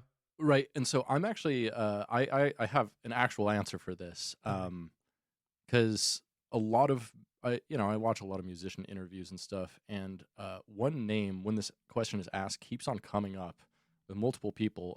Zakir Hussain. He's an Indian tabla player, and he's like the biggest tabla player of all time. And several people, several top tier musicians and composers have been like, he's like inhuman. Like he's the greatest, player of an instrument to ever live, and will probably be the greatest tabla player of all time. Interesting. I'll have to listen to more of his stuff. I think I have heard things that he's on. Like I know that name, and like I've definitely seen that him come up before. But I'm not super familiar with his output. He does, just look for his stuff on YouTube, because he does a bunch of concerts where he just pairs with one other like amazing musician. Right. And it's incredible because like he will play like full melodies back. Like someone will play like a super long melody, and he'll play it back entirely tonally on 2 drums, which is absolutely fucking nuts. Insane. Like watching him play is insane. That rules. That rocks. That's nice. Lenny Varville Jr. says 1 year ago, Buckethead offers up the whole garden on this pike. He tends to the soil, seed, and nurtures the growth of this harvest. Patiently he waits, and when the time is right, he awards us with the fruits of his labor. Incredible pike. Yeah. So there are a lot of Buckethead YouTube comments that are taking on this like religious fervor sort of shit, and this is one of those. Well, I mean, this is about the garden pike, right? Yeah, but like, some of these people like get like religious about Buckethead, and it's strange. And we've always known that there's religious. I feel like it's accelerating, is what I'm saying. I feel like it's the Buckethead is God community is very active in the Buckethead community. Totally. But I feel like those people are like losing their minds a little bit. It's getting a lot. But I do like the him tending to the soil and seed. Seed. Oh yeah, it tends to come. Yeah, I tend to come too, listening to Buckethead. No one comes listening to Buckethead. You're wrong. I don't want to know why. No, I'm gonna tell you why, because it was a fan. Fucking one of our fans sent this to me. Okay. All right. One of our fans sent me a message that said that they tried having sex with their partner while listening to Buckethead, and that they had to change it. All right, here we go. Are you ready? Yeah. This is from friend of the show and Patreon subscriber, Devin Saturnus. Oh, okay. Yeah. All right, Brit, we did it. We did it for science. It was difficult, but it is possible to bang while Buckethead is playing. It can be done. Toys R Us Tantrums was the pike of choice. What is interesting, however, was that we both climaxed twice. Nice. Could it be the shredding? Who knows? Because it's an experiment I don't want to replicate. That rocks. Love to see it. You know? We do love that. They out there doing it. Devin. They out there doing Appreciate it. you. Namaste. Appreciate you putting in the bucket work. We love that. Speaking of the bucket work, John... That's the community really coming together to help us out. Yeah, there right? you go. Hey. John Corneal says, 11 months ago edited, another great pike, truly sensational. I've discovered Buckethead a few years back through comments by Pat Methaney, who cited BH as one of his favorite musicians. Methaney being one of my all-time faves, I had to investigate. The result, now I am hooked. And then he goes on to actually quote Pat Methaney, which is great. So he goes, from the PM website, I'm assuming that means Pat Methaney, I have been following Buckethead's thing closely since he came on the scene about 10 years ago now. He is an interesting player that has found a way of dealing with the instrument technically that is really extraordinary. He also seems pretty fearless as an improviser in the best sense of the word. I always try to stay up on what he is doing, and I always enjoy hearing him. Yeah. Pat Metheny awesome. fucking rocks. Yeah, Pat Metheny rules.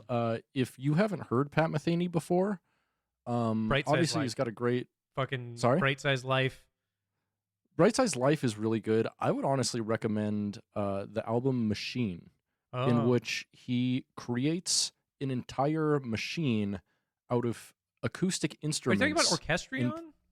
Oh yeah, Orchestrion. Sorry, dude, yeah, Orchestrion fucking rules. Yeah, I love that. that. And record. so he made this thing called The Machine, and he went on the Machine tour, which was only a couple dates in like the Northeast United States. But he basically like brought this entire machine, and he took like 3 days each time to set it up in each individual theater, because he had to like move things around because theaters are different sizes.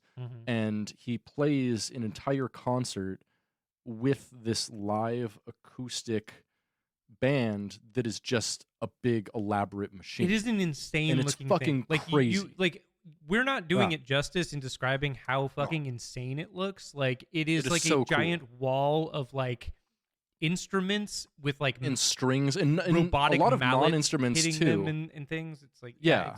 it's nuts. It's really wild. And there's like a lot of like non-instrument stuff too, or like deconstructed instruments and things like that. It's really fucking cool. It's really fucking cool. And like the album that he made with it, Orchestrion, is like one of the coolest jazz records I think I've ever heard. It's phenomenal. It's and especially if you know the story behind it, it's just fucking mind-blowing to listen to. Yeah, it's so fucking super good. I remember when that record came out. I'm pretty sure you showed it to me, and I ended up listening to it a whole bunch that summer. Really good, really good. Pat Metheny rules. Yeah, it is. Maria Gabriela Harris says, "I was born again. If my mind taps into every single brain frequency, I can't imagine his. Thank you, Master. You are eternal." So, Spencer, I think I have an idea. So, since it appears that Jordan Vine does not comment on any more of the Pikes, unfortunately, the Bucket Void is getting a little, it needs a little spice, I think. And you know what we're seeing a lot of is a lot of religious Buckethead comments. I think we need a segment to go to Bucket Church, baby. Okay, that's a good idea. We'll go to Bucket Church next week. I like that. Cool, yeah, I'll make a theme for that. I love that. That sounds lovely. Good thought. Good thought. Peter Schnabel says something that's on all of our minds. Buckethead is straight twanging them strings. Yep, he's straight twanging them strings. Yeah, I agree. I like it when there's a space between bucket and head. That's really good. Nice. That makes me happy. Buckethead is straight twanging them strings. Techno Viking says 1 year ago today. Oh, it's the guy from the viral video from like 20 years ago. Exactly. I don't think that was 20 shit, years ago, got Brit. his picture too. I know it felt like 20 years ago, but I'm pretty sure that was like a little over 10. So Techno Viking says 1 year ago, "I'm born in 1975, 13th May, Tuesday. I'll be in your wave forever. All rigged and happier. Thanks a lot." Yep. Excellent. I don't know what this means. I love it when people are just like, I was born on this date. It's great. Can I make you feel very old? Please. Techno Viking is 22 years old. What? No. How? Yeah, it was uploaded to the internet 21 years ago and went viral almost 16 years ago. Where was it uploaded to? Fuck Parade? Wait, no. So it went viral on YouTube. Early YouTube. Well, YouTube hasn't been around for more than 20 years. No, well, that's what I said. It was uploaded the video to. It doesn't say where it was originally uploaded on the article here, at least. But so it went uploaded viral again about 16 in YouTube in 2006. Okay, and went viral about a year later. Yeah, 2006 I guess sounds about right for Techno Viking. That's interesting. Yeah, that does make me feel old. Oh, I think the it was originally posted on break.com. Okay. Yeah. Which I don't apparently it was like break.com was a big website back in the day. Apparently. Love to see it. Love to see that he's still around. He's listening to Buckethead. He's posting on YouTube. It's great. Yep. Yeah. Stay hydrated. Guy. Stay hydrated. Here's another bucket church. Actually, let's call it a bucket church. Sure. Roger Wilcox says 11 months ago, guess what? Saturn has Guess what? Saturn has intercepted what goes in your ears. This is not just one bucket head, but many musicians for the reign of eternity. This guy is off his meds, brother. Dude, I don't know. Dude, there's a lot of nonsense comments this week. I love nonsense comments. This one's great. I think he means Satan, but it's spelled like satin, like satin sheets, you know? I don't know. It's capitalized. It still doesn't really make any sense. It really doesn't. No. It's some gobbledygook. Yeah. Joseph Sienna says, Big B just made Pluto a planet again. Speechless. Like the cartoon dog? Yeah. Made that dog into a planet. It's weird. Cool, I guess. It's weird as shit. I don't know. Okay, so this is up next is I ain't reading all that. This is the most non sequitur comment I think I have ever seen. This reads like a DM that somehow got posted as a YouTube comment. This is not in response to anybody. I read all of the comments in this thread. Not a single one looked like this could have been a response to it. Oh, that rules. It is just completely non sequitur. Okay, so Brandon, as in Let's Go, says, yes. 1 year ago today, Jamie, she thinks a morbid apology to recreate the sounds you were deafening her with, but at the same time it sounds cool. I want the fucking Jordan pedal. Please, if the listing ends, do not relist it until the beginning of January. I really friggin' want it. $200 is low as fuck for what it is already, but since you listed it for OBO2, I was going to come at you with 180. Thanks for not amming the frequency projector machine you mad directly into her ear anymore. Dude, she was so confused and I was getting so pissed. She's nearly dead in that ear now. Please do not aim it towards Whitewater anymore. And as for anything being rude said to Anna, all Steph said was her guitar playing was pretty cool. So in all understanding of your motive, just aim it towards some rude fucks who in time will suffer for making her feel so hopeless. Let the amp live forever. Thanks, bro.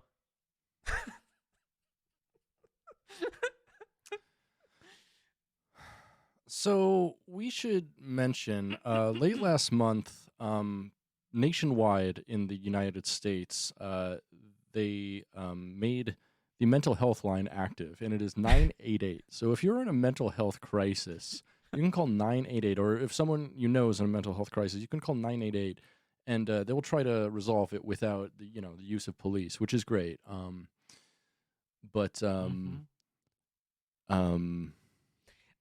I don't know what is going on here. Like, I just need to state again. For the first, 3 or 4 sentences, I was constructing, okay, so there was another guy on here who we wanted to buy a pedal from, and then it was he was shining the projector in her ear. What the fuck? Now her ear's ruined? What's going on? And then Whitewater gets brought up, and I'm like, wait, Whitewater? What are we talking about here? Are we talking about the Clinton administration? What is going on here? They're talking about the Clinton fucking Whitewater scandal. I am incredibly, and let me just state again, this is a comment on one of the Pikes we listened to. There was no other comment that this could have been a response to. I don't understand. It's great. Let's institutionalize Brandon. There you go. The sad thing is that guy is just as coherent as Joe Brandon. Speaking of which, it's time for us to enter Cum Corner. Getting horny, massive boner. Let's get into the cum corner. Does that make you corner, baby? Yeah, it does. Please say that every time we go into cum corner. All right, I require it. Up first in cum corner, Sunny Moon says, "OMG, what a pike! Braingasms all over the place." Draining the main brain, baby. Blah. Slurple brain. Mehdi Cheheb says 1 year ago edited. Oh, back at Mehdi Cheheb. We love Mehdi Cheheb. And this was not a response to anyone, even though it sounds like it is. Mehdi Cheheb says, "Yes, I did it. I finished the Pikes journey for now. I wish that he will continue to reveal more emotions and scenery never felt or seen. My pilgrim staff is always ready." You know what he means by pilgrim staff. Pilgrim staff, yeah. He's gonna go kill some Native Americans with it. Maybe not, but he's definitely gonna get a little boner. Lastly, on cum corner, he's gonna keep his boner under a smallpox blanket. Oh shit, his pilgrim staff. Lastly, but certainly not least on cum corner, Fora Fraudemia says, "That's solo. I'm impregnated." Yeah, she's gonna have to explain that to her husband. Like, why is the baby half guitar?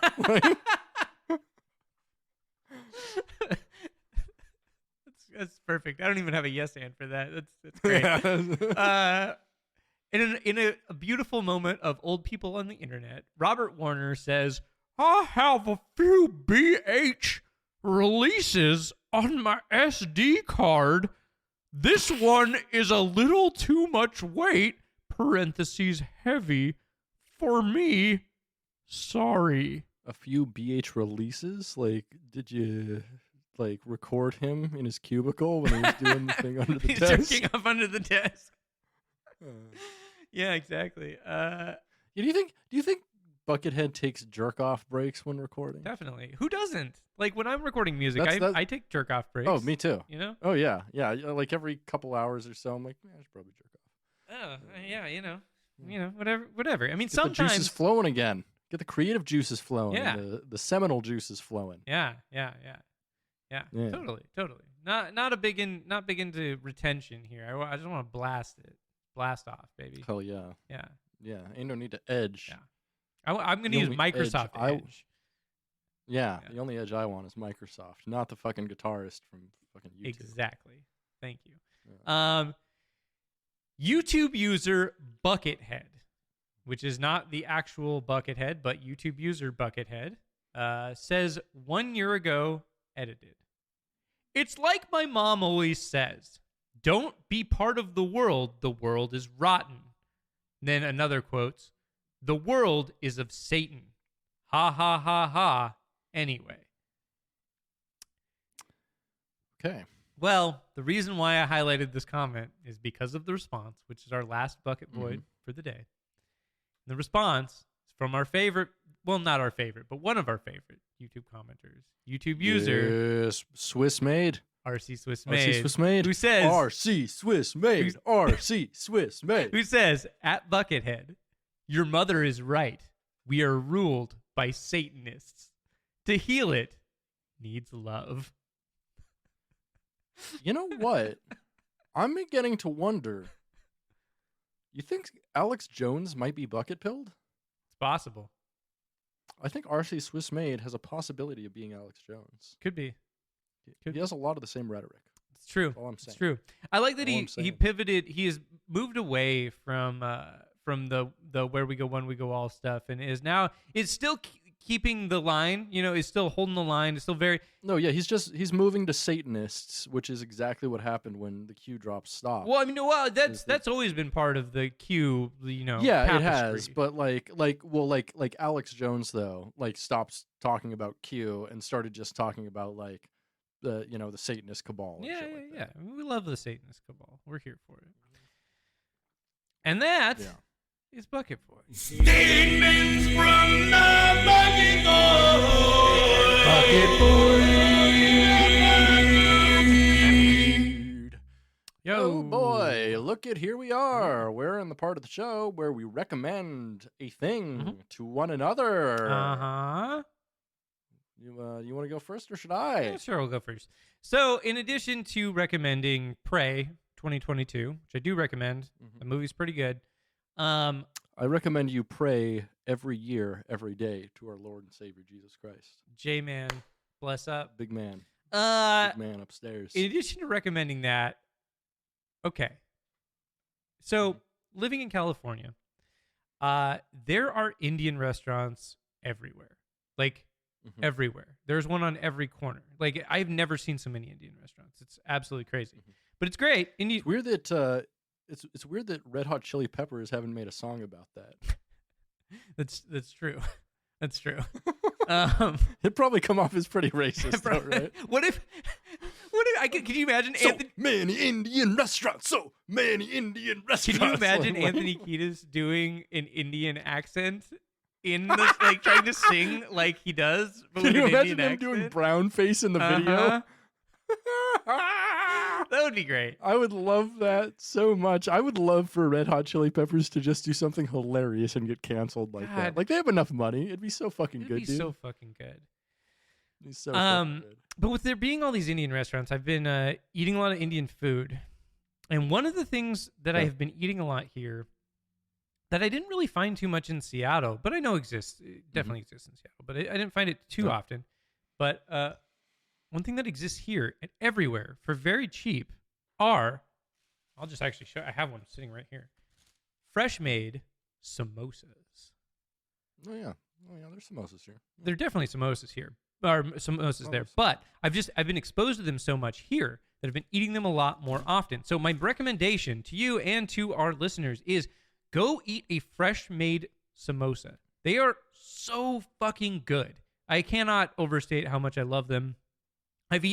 This past week, I have probably eaten a dozen samosas. I have a sickness. I cannot stop. They are amazing. And I just recommend them to everyone. So here's the big recommendation, which is go get samosas and then eat them while you watch that new Predator movie. Rock and roll. Okay. What do you got, Brit? Cool. And also while anal training. Yeah. But put a butt plug in. Eat a samosa. Or two. Make it a party. Who knows? Yeah. Yeah. There's room for everyone. Sure, why not? I mean, there's room if you make it. There's room if you practice enough. Yeah. You gotta practice. The rule of buttholes. Yeah, I'm pretty sure Frank Zappa said that. There's room if you practice. Oh, he has like a whole concept album about it. Oh, probably. It's called Joe's Garage. Yeah. Jinx. Same thing. His asshole is as big as a garage. Exactly. You can park a fucking car in that ass. Yeah, a couple cars. Yeah. So my recommendation for the week is going to be a film from 2014 called Coherence, which gosh, how do I explain this? It's complicated. Like a comet is flying over Earth, and these folks are having a dinner party, and the comet causes like time-space complications. And it seems that there are like multiple copies of everybody and maybe multiple copies of the house that they're in. And it's really well done. It's got a lot of intrigue to it, a lot of like weird, cool mystery. I just recommend it. It's cool. It's really well executed, especially for like a film that's basically just 8 people and like no effects or anything like that. It's very compelling. Fat Mike's in this? Recommend it. Sorry? Fat Mike's in this? Fat Mike? Yeah, you said no effects. Yes. Yeah. Fat Mike is in it. They got the 2 Hebes, but I'm not gonna say that.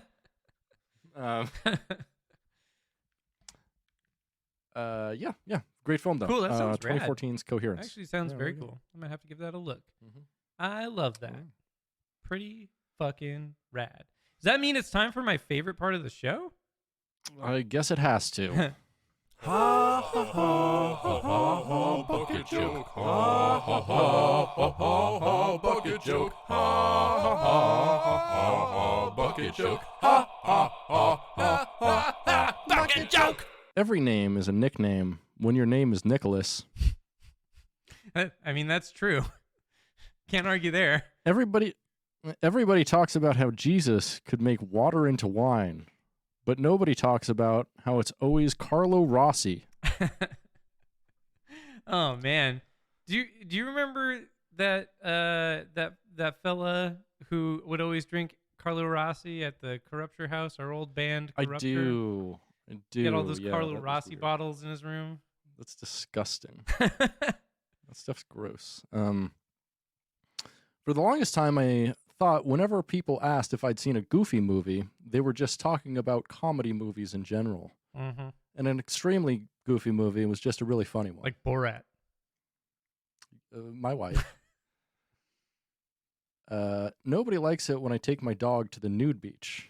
I probably shouldn't have named it Somebody's Drowning and Your Cock Looks Deformed. That was a riff on last week. Love to see it. Yeah, it was. Love to see it. Yeah. It's hard to beat when you're wearing thick gloves. That's true. Linguistically, Good Morning America is a complete contradiction of terms. Mm-hmm. Yeah. I don't have a stepladder. I have a ladder that stepped up. Oh, that's pretty good. I'll give you that one. When I was young, I could never stay awake in school. I was charged with kidnapping. The police taught me this week that people I don't know are no, that doesn't work. I need to rework that. That fucking joke sucks. A man died falling down a water hole this week because he couldn't see that well. That's good. I had to get a CT scan the other day. Thankfully, they found no traces of Connecticut. Good. We'd love to see it. And my final joke this week is, why is Jordan Vine paid by the hour to write YouTube comments about Buckethead? Why? Well, because it's shift work. Hey, that's nice. Hey. That's good job. All right, and so we, as usual now, I scour the internet for the worst one-liner jokes I could find. I'm so ready for this. I'm gonna tell you some of them. All right, so here's the first one. My baker was charged with arson because he was skilled with pie roll techniques. I see what they're. It's supposed to be. No, I see what they're going for there. Pyro techniques. But even if you're skilled with pyro techniques, you're not going to be charged with arson. Yeah. Wow, that's that one's a woof. Like let's rework that. Like my baker is having a sale on pies this week. He's calling it Pyromania. No, that doesn't work either. No. My baker Mutt Lang. Yeah, I was about to make almost the same joke. Yeah. Mutt Lang had a bake sale, called it Pyromania. There we go. Okay. Yeah. What sort of animal would laugh at vet jokes? None. Animals don't laugh. Okay. So my favorite thing here is the comment section. This one was on Reddit. Mex5150 asks OP, so you've never heard of hyenas? And OP says, hyenas? They shit their breath at that. Wait, what? Hyenas? They shit their breath at that. And then Mex5150 comes back with the response, what? And OP responds, the way hyenas laugh, it's a shitty laugh. This is like Galaxy Brain. Like you could take that entire thing, you could apply the Galaxy Brain meme format to each of these points, and like, dude, like, my brain is way too smooth to understand what he's talking about. They shit their hyenas, breath at that. They shit their breath at that. What? The way hyenas laugh, it's a shitty laugh. Yeah, they shit their breath at that. Yeah. They shit their breath at that, dog. Makes sense. The center of the nervous system is the human Brian. Yep. I'm not a racist. I hate everyone equally, which is like the oldest, worst bumper sticker in existence. Yeah, right? yeah. My job as a professional lovemaker to fecal matter is fucking shit. That's so dumb. It's so bad. Yeah, I like it. I like that one. Like, I love the setup that like someone pays him to have sex with fecal matter. Like, that's not a job. No, he just makes videos on the internet. You know, that's not a job, guy. you know. I spent so much time thinking of a one-liner, I ended up at the hospital, in line, and then the ER. Uh-huh.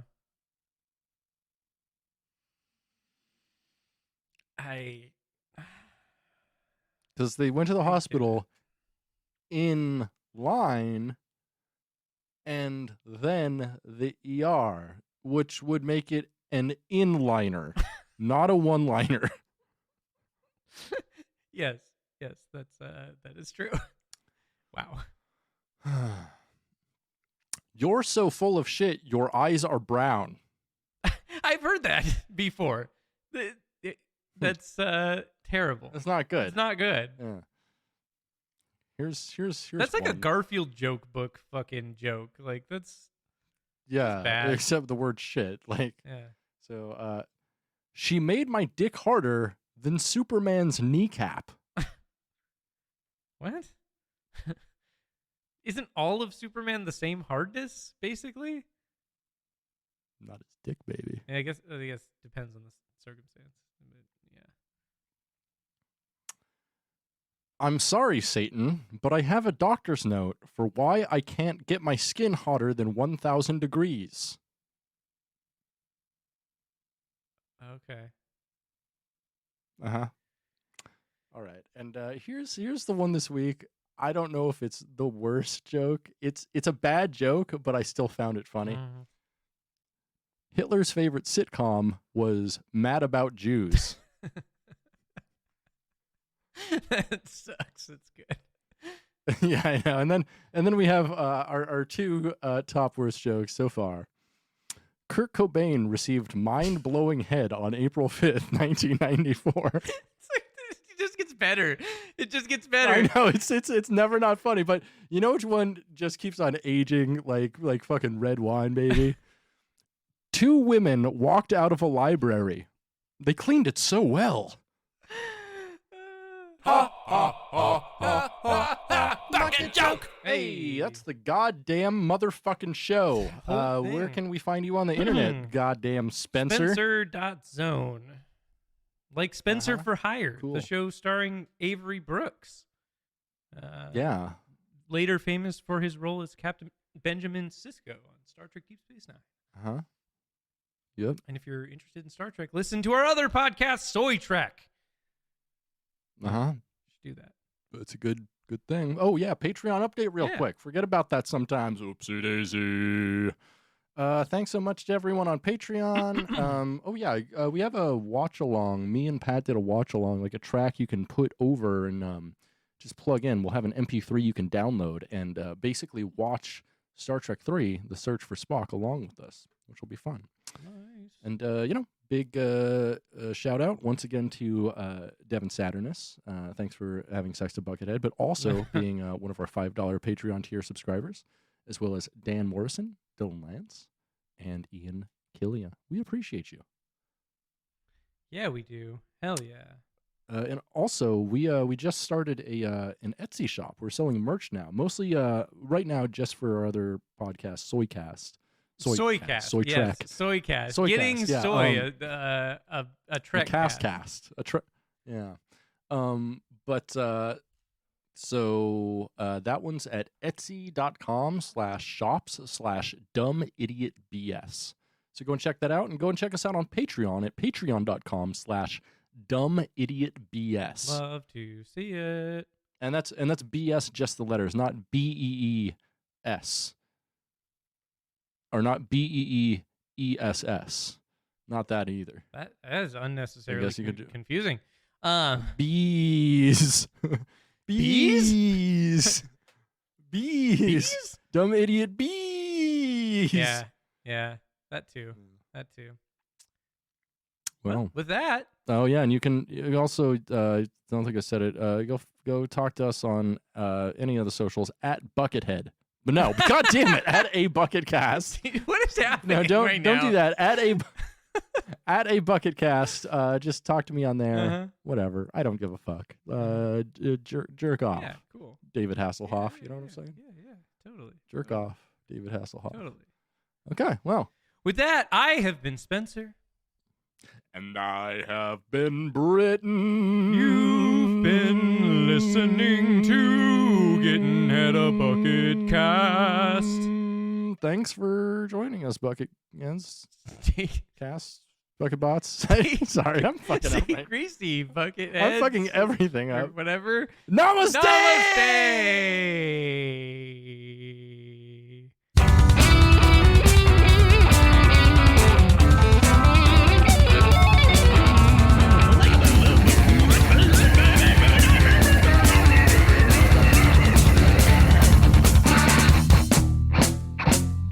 Due to your Google flacency, I'm going to have to nibble the friggin' spagendackle back into the hell you're fucking Whoops.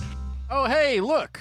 That's not the end of the show quite yet. We have one more segment. You can't try to get laid or watch people. You gotta go out and get that job. What a waste of pleasure. What a waste of pleasure.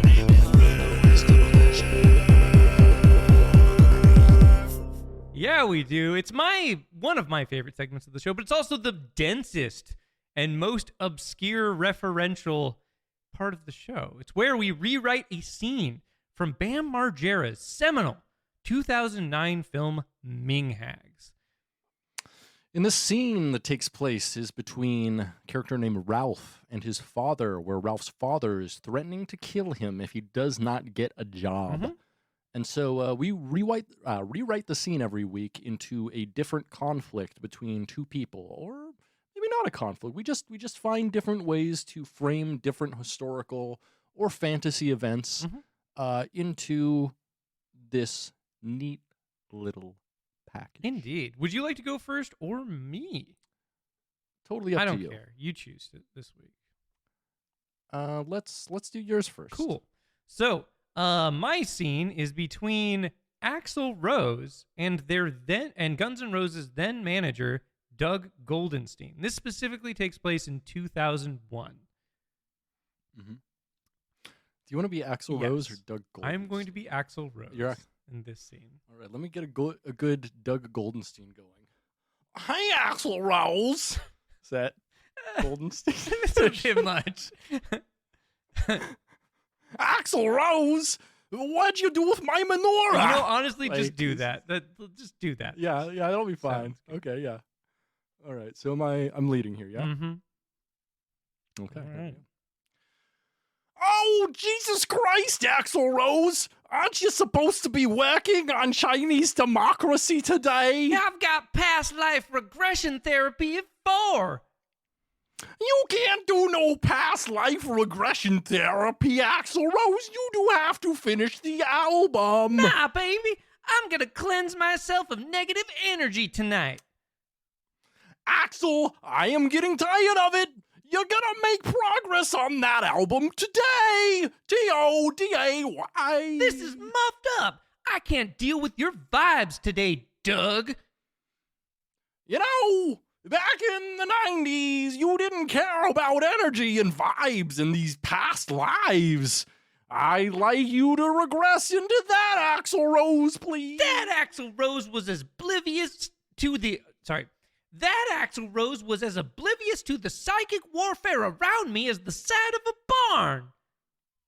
If we were in the jungle, I'd slice your throat. Well, this isn't the jungle, baby. My staff psychic will protect me from that kind of negative energy. I can't believe how much money we have put into this album so far. Money makes albums? What a waste of studio time. My name is William Bruce Rose Jr. Axl, your staff psychic makes a good target for the tabloids. By the end of the day, you better stop having to screen people's energies in order to work with you. You see this money? It's not gonna last forever. Finish the goddamn album, Axl.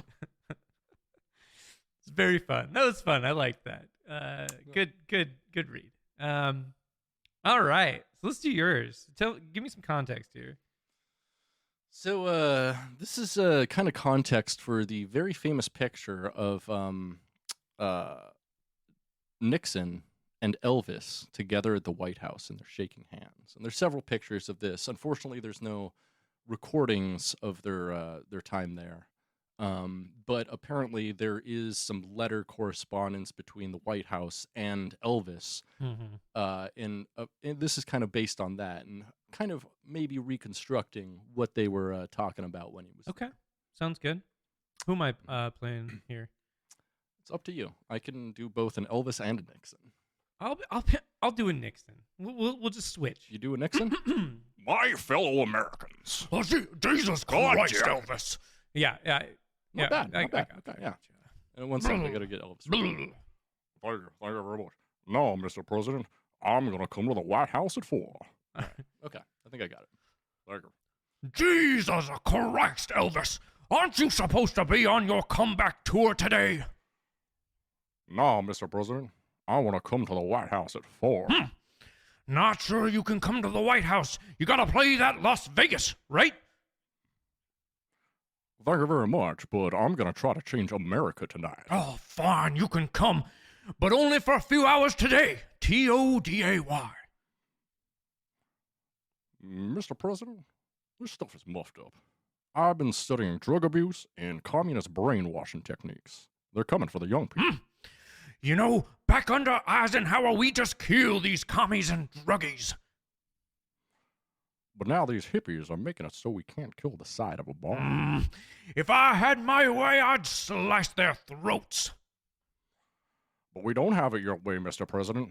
These communists, they're saving them. Oh, I can't believe this great nation even made these people. This nation didn't make these people. The goddamn Red Russians did. Right. What a waste of Americans. My name is Elvis. I know that. Well, we better get this nation cleaned up from drugs and communism, or else, you see this beautiful country? It's gonna go to fucking shit. Let's kill some commies, Elvis! Hell yeah, that was fun. Well done. That was pretty good. Pretty good. Thank you. I'm pulling purely from Futurama. I was gonna say it sounds a lot like the Futurama Yeah. one because like Nixon, it's a little drier than Nixon. It's not a bad impression, but Nixon was definitely more like Harumphy talked a little slower than he does in Futurama. But yeah, Yeah. It's still pretty good. Still Fun pretty good. stuff. Fun stuff. Love to see it. And with Oh, that, that's the end of the show. Bye. Goodbye, everybody. Bye bye, pizza pie. And I'm done recording.